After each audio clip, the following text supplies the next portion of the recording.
பேரவைத் தலைவர் அவர்களே, விபி கிராம் திட்டத்தின் 2025 100 நாட்கள் என்பது 125 நாட்களாக புதிய சட்டத்தின்படி உயர்த்தப்பட்டுள்ளது.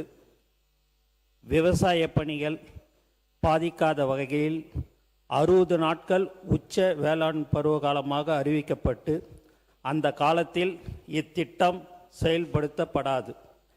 எனினும் வெற்றி 150 என்ற சிறப்பு திட்டம் நிதிநிலை அறிக்கையில் தெரிவிக்கப்பட்டுள்ளது. இதன் மூலம் 125 நாட்கள் வேலைவாய்ப்பை நிறைவு செய்துள்ள நலிவுற்ற மற்றும் ஏழை எளிய குடும்பங்களுக்கு கூடுதலாக 25 நாட்கள் வேலைவாய்ப்பு அரசு வழங்கும்.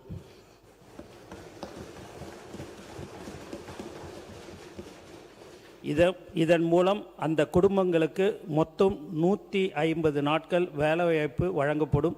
இத்திட்டத்தை செயல்படுத்த திருத்தவளவு செலவு திட்ட மதிப்பீட்டில் மாண்புமிகு தமிழ்நாடு முதலமைச்சர் தலைமையிலான அரசு ரூபாய் 100 கோடி ஒதுக்கீடு செய்துள்ள என்ற விவரத்தை பேரவைத் தலைவர் வாயிலாக தெரிவித்துக் கொள்கிறேன். மற்றும் மாண்புமிகு அண்ணன் சட்டமன்ற உறுப்பினர் ராமச்சந்திரன் அவர்கள் கடிதம் நீங்கள் கொடுத்துருக்கிறீங்க. அது மாண்புமிகு முதலமைச்சருடைய கவனத்துக்கு எடுத்து செல்லப்பட்டு சம்பந்தப்பட்ட அதிகாரிகளிடம் கலந்து பேசி கண்டிப்பாக உங்களுக்கு செய்து தரத்துக்கு உண்டான முயற்சிகள் மேற்கொள்ளப்படும் என்பதை இந்த வாயிலாக தெரிவித்துக் கொள்கிறேன். மாண்புமிகு தொழில்துறை அமைச்சர் அவர்கள்.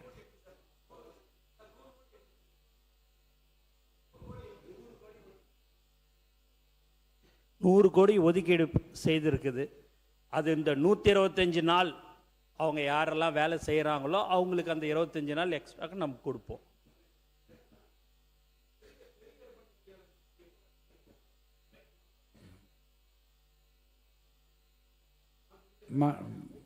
மாண்புமிகு பேரவைத் தலைவர் அவர்களே, இப்போ மாநகராட்சி நகராட்சிகளை ஒட்டி இருக்கக்கூடிய பெரிய அர்பன் ஏரியாவில் இருக்கக்கூடிய ஊராட்சிகளில் இந்த புதிய திட்டத்தின் மூலம் அவர்களுக்கு பல்வேறு சந்தேகங்கள் எழுந்துள்ளது.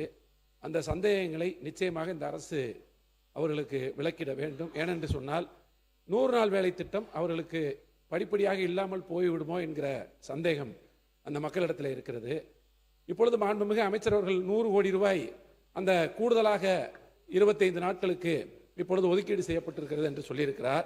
அது எந்த அளவிற்கு அந்த தொகை போதிய தொகையாக இருக்கும் என்கிற ஐயமும் இருக்கிறது என்பதனை அவையில் நம்முடைய மாண்புமிகு பேரவைத் தலைவர் கண்டிப்பாக மாண்புமிகு முதலமைச்சர் அவர்கள் எப்படி பார்த்தாலும் நீங்கள் சரி யாருக்கும் வேலை இல்லைன்னு அதை சொல்லவே மாட்டோம்.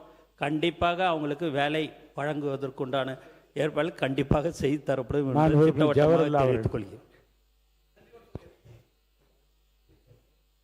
மாண்புமிகு பேரவைத் தலைவர் அவர்களே, மாண்புமிகு அமைச்சர் அவர்களிடம் ஒரு தெளிவை பெற விரும்புகின்றேன்.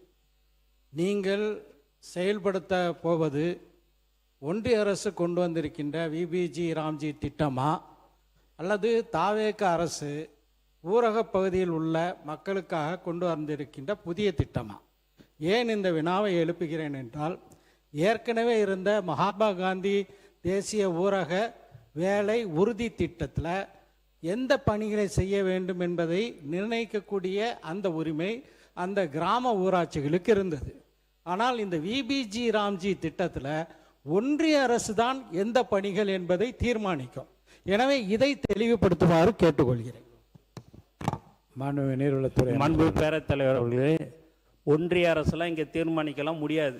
தமிழ்நாட்டில் நாங்கள் என்ன சொல்கிறோமோ அதுதான் மக்களுக்கு, ஏழை மக்களுக்கு கண்டிப்பாக அந்த வேலை வாய்ப்பு வழங்கப்படும். அவங்க அந்த திட்டத்தை அவங்க அதை ஒரு சட்டமாக போட்டுட்டாங்க.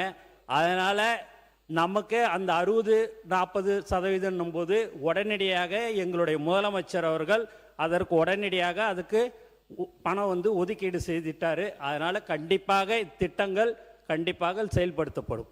மாண்புமிகு உறுப்பினர் கணேஷ்குமார் அவர்கள், நீங்கள் நிறைய பேசிட்டீங்க. மாண்புமிகு கணேஷ்குமார். பேரவைத் தலைவர்களே, மாண்புமிகு அண்ணன் அவர்கள் அமைச்சர் சொல்றது போல இப்போ எல்லாம் ஆன்லைனில் ஆக்கிட்டாங்க. அந்த இடத்தை தேர்வு செய்வது கூட எந்த இடத்துல இருந்து அவங்க ஜிபிஎஸ்ல தேர்வு செய்யும் பொழுது தான் ஆன்லைன்ல மத்திய அரசாங்கம் தான் அதற்கான அப்ரூவல் கொடுக்கறதுனால வேலை துவங்குவதிலேயே காலதாமதம் கிராமப்புறங்களில் நடந்து கொண்டு இருக்கிறது. அந்த திட்டத்தின் பேரே 100 நாள் வேலை உறுதி திட்டம் தான். அப்ப 100 நாள் வேலை என்பது கொடுத்துட்டு தான் இருக்கணும். 125 நாள் என்பது கட்டாயம் கொடுக்க வேண்டியது. அந்த 125 நாள் வேலை திட்டத்தை மாண்புமிகு அமைச்சர் அவர்கள் சொல்வது போல் 150 நாட்களாக கட்டாயமாக அனைவருக்கும் கொடுப்பதற்கு, ஏன்னா 100 நாள் 125 நாள் முடிச்சவங்களுக்கு 25 நாள் சேர்த்து கொடுக்குறோம்னு சொல்றோம். 125 நாள் உறுதியா நம்ம கொடுக்கணும். அது கூட சேர்த்து அந்த 25 நாளும் கொடுப்பதற்கான வழிமுறை அமைச்சர் செய்து தருமாறு அன்போடு கேட்டு மாண்பு நீர்வளத்துறை